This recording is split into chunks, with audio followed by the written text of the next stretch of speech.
Now, there's a method to doing this, because it's not like you can just start fiddling around for about 20 hours and expect these massive improvements. There's a way to practice intelligently. There's a way to practice efficiently that will make sure that you invest those 20 hours in the most effective way that you possibly can. And here's the method. It applies to anything. The first is to deconstruct the skill. Decide exactly what you want to be able to do when you're done, and then look into the skill and break it down into smaller and smaller pieces.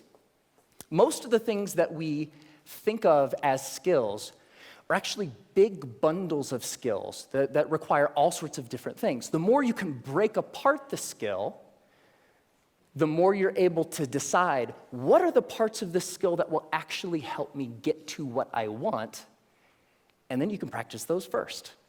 And if you practice the most important things first, you'll be able to improve your performance in the least amount of time possible.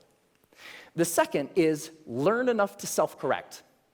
So get 3 to 5 resources about what it is you're trying to learn. Could be books, could be DVDs, could be courses, could be anything. But don't use those as a way to procrastinate on practice. I know I do this, right? Get like 20 books about the topic. It's like, I'm gonna start learning how to program a computer when I complete these 20 books. No, that's procrastination. What you want to do is learn just enough that you can actually practice and self-correct or self-edit as you practice.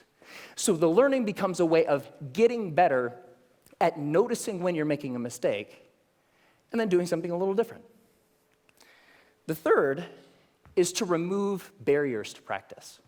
Distractions, television, internet, all of these things that get in the way of you actually sitting down and doing the work. And the more you're able to use just a little bit of willpower to remove the distractions that are keeping you from practicing, the more likely you are to actually sit down and practice, right? And the fourth is to practice for at least 20 hours.